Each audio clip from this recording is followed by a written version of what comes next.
ঈসা আলাইহিস সালাম দাজ্জালকে মারার পরে আরেকটা প্রজাতি বের হবে, এর নাম ইয়াজুজ আর মাজুজ। নাম শুনেছেন?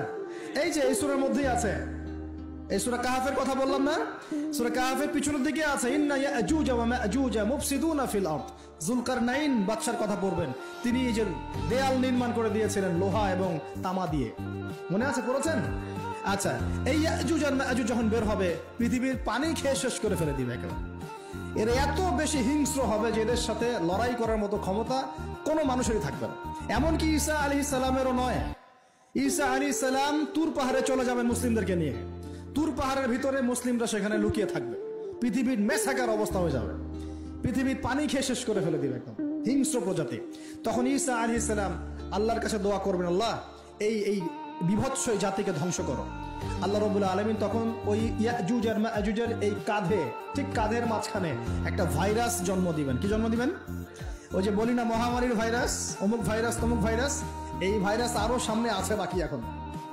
ওই ভাইরাসে, ওই পোকায়, ওই ব্যাকটেরিয়া বা যেটাই হোক আল্লাহ পাক যাই দিবেন, এতে করে ইয়াজুজ আর মাজুজের পুরো প্রজাতি ধপ ধপ করে মারা যাবে। মানে এটা ছোঁয়াচে রোগ হবে। কি রোগ হবে? ছোঁয়াচে। ঠিক যেমন আমরা একটু করোনা দেখলাম না, একজন থেকে আরেকজন, একজন থেকে আরেকজন, এরকম জিনিস চলবে আরো বিশ্বে। আর এখনকার নতুন রিসার্চ হচ্ছে ওই সাইবেরিয়া অঞ্চলের যে বরফগুলো আছে না, ওর নিচে এই 1 লাখ বছর, 1.5 লাখ বছর, 2 লাখ বছর আগের ভাইরাসগুলো নতুন করে জায়গা শুরু করেছে। হ্যাঁ, এগুলো বিজ্ঞানীরা বলছেন যে এগুলো আবার কোন দিন জানি পৃথিবীতে আত্মপ্রকাশ করা শুরু হয়। সবকিছুই ঘটবে। বিশ্বটার খুব রহস্য আছে, বিশ্বটার অনেক রহস্য আছে। আল্লাহ পাক এগুলো খেলার ছলে সৃষ্টি করেন নাই, পরীক্ষা। লিয়াবলুয়াকুম আইয়ুকুম আহসানু আমালা, আল্লাহ পাক বলেছেন। এরপরে ইয়াজুজ আর মাজুজের সব প্রজাতি মারা যাবে। নবীজি বলছেন জমিনে কোনো জায়গায় ফাঁকা থাকবে না, সমস্ত জায়গাতেই ওদের দেহ পড়ে থাকবে। আল্লাহু আকবার। এরপরে ঈসা আলাইহিস সালাম আল্লাহকে বলবেন, আল্লাহ জমিনটাকে পবিত্র করে দাও। আল্লাহ পাক কি করবেন জানেন? বড় বড় নখরওয়ালা, বড় বড় নখ আছে, নখ দেখেছেন? বড় বড় নখ, বড় বড় নখওয়ালা একটা স্পেশাল প্রজাতির পাখি আল্লাহ পাঠাবেন। কি পাঠাবেন? পাখি। এটা কোন পাখি, কি নাম আমরা জানি না। ঠিক এরকম করে এই এক শ্রেণীর পাখি আল্লাহ পাঠাবেন যাদের নখগুলো খুব বড় বড় হবে, বিশাল বিশাল নখ। এই নখগুলো দিয়ে তারা দেহগুলোকে উঠাবে, উঠিয়ে নিয়ে কোথায় যে ফেলে দেবে আল্লাহ ভালো জানেন। সুবহানাল্লাহ, আল্লাহু আকবার। আল্লাহ পাক বিশ্বে কত কি বাকি রেখেছেন এখন। এরপরে আল্লাহ পাক কি করবেন জানেন? আল্লাহ পাক বৃষ্টি বর্ষণ করবেন। এত বেশি বৃষ্টি হবে, এত বৃষ্টি হবে, জমিন ধুয়ে পরিষ্কার হয়ে যাবে। হাদিসে আসছে জমিন একদম চকচক করবে, জমিটা পরিষ্কার হয়ে চকচক করতে থাকবে। এরপরে কারণ ওই ভাইরাস তো ধুইতে হবে না, ভাইরাসকে ধুয়ে সাফ করতে হবে। তারপরে ঈসা আলাইহিস সালামের সময়ে বলা হচ্ছে, তার সময়ে একটা ডালিম, ডালিম দেখেছেন কিনা? আনার ডালিম, এই ডালিমের যে খোসা হয় না, এই ডালিমের খোসার নিচে একটা পুরো পরিবার আশ্রয় নিতে পারবে। কি বুঝলেন? এত বড় বড় ফল হবে, এত বরকত হবে জমিনের মধ্যে। কখন বরকত হয়? যখন একটা জনপদের অধিবাসীরা আল্লাহর সামনে আত্মসমর্পণ করে, তখন আল্লাহ বরকত দেন। আমরা কি আত্মসমর্পণ করছি? এই জন্যই তো অর্থনৈতিক মন্দা চলছে। এমনি নাকি?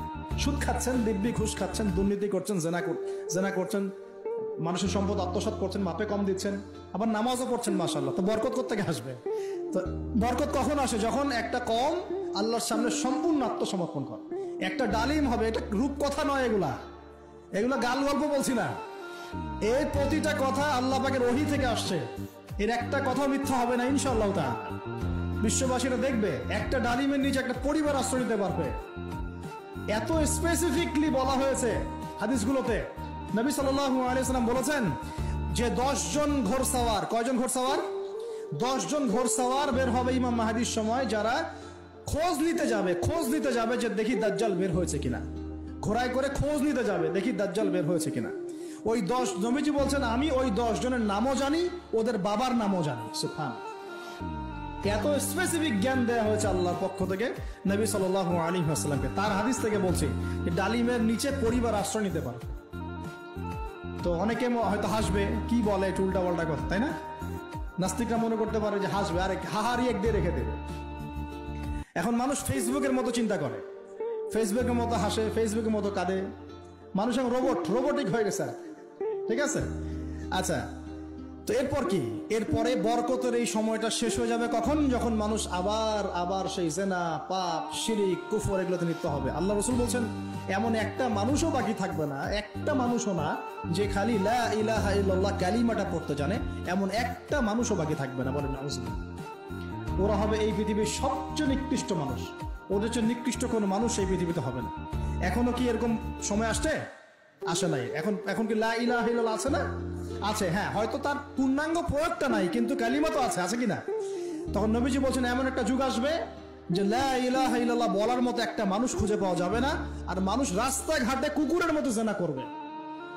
রাস্তাঘাটে কুকুর যেমন সঙ্গম করে না রাস্তাঘাটে, ওই রকম করে মানুষ রাস্তাঘাটে জেনা করবে। ওই সময়ে আল্লাহ রাব্বুল আলামিন পশ্চিম দিক থেকে সূর্য উঠাবেন। কোন দিক থেকে? সূর্য সত্যি সত্যি পশ্চিম দিকে উঠবে। পৃথিবী একদিকে ঘুরছে না এখন, কে জানে আল্লাহ পাক পৃথিবীর ঘূর্ণন থামিয়ে উল্টা দিকে ঘোরাতে পারেন না? অবশ্যই পারেন। আল্লাহ পাকের জন্য এটা খালি বলা, কুন ফায়াকুন, হও হয়ে যাও, ব্যাস। আমি কয়েকদিন আগে রিপোর্ট দেখেছি, পৃথিবীর নিচে কিন্তু আগুনের স্তর আছে জানেন তো? পৃথিবীর নিচে আগ্নেয়গিরিগুলো আছে। পৃথিবীর ভিতরেও একটা ঘূর্ণন হয়, সেই ঘূর্ণনের দিক পরিবর্তন হচ্ছে দিন দিন, এমনটা রিপোর্ট এসেছে। দেখেন, আপনি ইন্টারনেট ঘাটাঘাটি করেন, দেখেন। আর অনেকে রিপোর্ট করছে যে পৃথিবী আগে যে গতিতে ঘুরতো, এখন পৃথিবীর ঘূর্ণন গতি একটু বেড়ে গেছে। দেখেন রিপোর্ট দেখে, ঘূর্ণন গতি বেড়ে যাওয়ার মানে হচ্ছে টাইম দ্রুত পাস করবে। আর শেষ জামানার হাদিস এটাও আছে যে সময় দ্রুত পাস করবে, আছে না? এটা হাদিস আসছে। তো প্রিয় ভাইরা, এই সময়ে মানুষ খারাপ হওয়া শুরু করার পরে এমন খারাপ হবে, আল্লাহর নাম নেওয়ার মতো কোনো মানুষ থাকবে না, আল্লাহ আল্লাহ বলার মতো কোনো মানুষ থাকবে না। তখন পশ্চিম দিক থেকে সূর্য উঠবে। কিভাবে কিয়ামত হবে? নবীজি বলছেন একজন ব্যক্তি পানি খাওয়ার জন্য পাত্রটাকে মুখের সামনে নিবে, পানি গিলতে পারবে না, কিয়ামত হয়ে যাবে। নাউজুবিল্লাহ। ইযা ওয়াকাআতিল ওয়াকিআ লাইসা লিওয়াকাআতিহা কাযিবা আল কারিআতু মাল কারিআ ওয়া মা আদরাকা মাল কারিআ। আছে না?